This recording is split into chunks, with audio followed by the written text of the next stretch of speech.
Why the best Star Wars future could be a New Hope reboot. This is exactly what Disney wants. Will it happen? I don't know if it'll happen, but it's 100% what their intention has been I from the think it start. will. They're putting themselves in that position of that being necessary, especially with the Kenobi stuff. Yeah, I think unless they completely, absolutely not give a damn about making sense, about continuity. But if they give some amount of shit about canon, they will try to change it to adapt to the stuff they're doing now, such as Kenobi. I don't think that their motivations have anything to do with that. I think that the motivation is to make money. I think the motivation is to redo A New Hope. Look at what they're doing with all of their best-selling animated things from like the 80s, 90s, or whatever. They're making them into live actions and they're telling the same story again, just slightly different. They're doing Aladdin, they're doing Lion King, they're doing Beauty and the Beast, they're doing Dumbo, whatever, all this stuff, right? So why wouldn't they do it with Star Wars? It would be shocking to me if they didn't do it. I think that they're going to wait a little bit. I think that they'll wait until, George Lucas is dead. I think they'll wait till the original characters are dead, like Han, well, not Han, but Harrison Ford and Mark Hamill. Not because they have to, not because they're contractually obligated to, but I think just because it'll be easier for people to accept that way. But yeah, they'll do it 100%. What baffles me the most is the fact that there are quote-unquote fans, I use the word fans very loosely here, Star Wars fans, that think that this is a best Star Wars future. This is a good thing. It comes up to what I've been saying for a long time, that Disney Star Wars fans don't like Star Wars. They hate Star Wars. They don't like it. They're gonna probably race swap people, gender swap people, trans swap people. That's exactly what they're gonna do. And it's just like, can you stop? For me as an anime enjoyer, most anime comes from manga, right? And so they're all manga adaptations. And anime fans absolutely hate when the anime is not faithful to the manga. But then these same people are kind of woke, and then they're so happy when Star Wars completely ruins the lore for the sake of SJW stuff. It boggles my mind. It's like any authentic fan hates when corporate bureaucrats take an IP and just ruin their favorite characters, their favorite stories. Solo was the first step in this direction, and then Solo failed because Solo lost money. That was the first step. If Solo would have been successful, that would have ushered in a more of a development to move into that era. This is about rewriting history. This is about rewriting the bigoted version of Star Wars that has too many white males in it and too many white people in it. And this is about Disney introducing their version of these icons so that they can then push those new versions out there. Their entire goal was to make Alden Ehrenreich the definitive Han Solo, and it failed miserably. And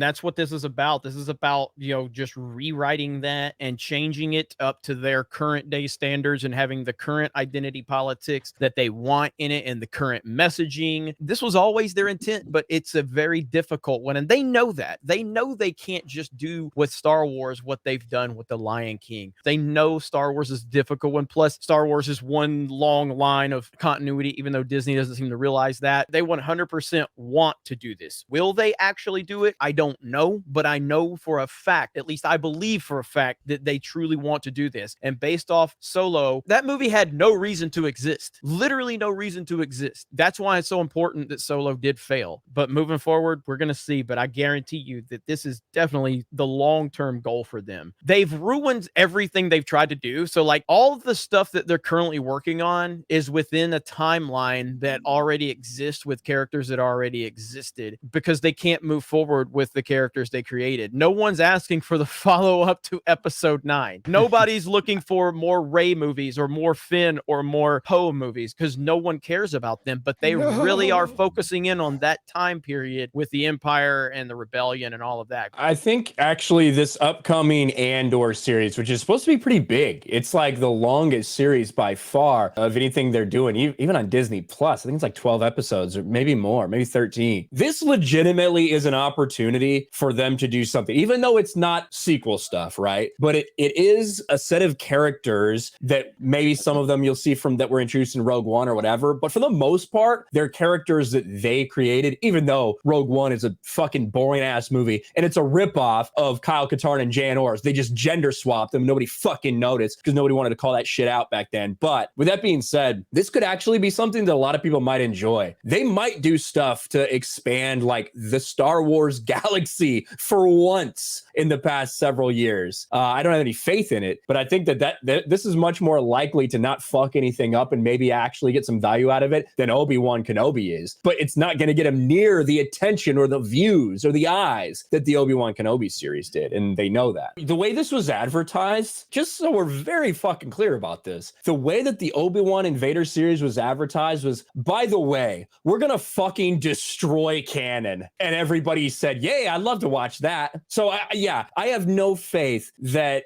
Disney Star Wars will lose money for like that extended period of time. I think that it will still be profitable by then. I think in 2024, Kathleen Kennedy will step down, will be replaced by probably Michelle Rejuan or somebody else like that. And maybe it gets a little bit better. Maybe it gets a little worse. I don't know. Then they're like, all right, we're going to reboot it. I don't know if they do 1, 2, 3, 4, 5, 6, 7, 8, 9. I don't know if they do original trilogy first and prequels, but think of getting Ewan McGregor to play Obi-Wan in a rebooted original trilogy, right? Yeah. Just think of some of the marketing point and stuff like that they would have. I think it's too big of a money maker for them to pass up, even though I think it would be horrendous if they did it. Yeah, I think Ryan's right on in terms of like, it's not like it's going to happen tomorrow or next month or next year. I mean, this is a long-term goal for them. And again, I think that as incompetent as a lot of them are, they know they can't just pull the plug on Star Wars and reboot it right now. Like, this is a long game for them. I think they wanted to do it much sooner, but the failure of Solo creates such a problem for them. I think that hurt so many projects for them moving forward. Look, where's Ryan Johnson's trilogy? I'm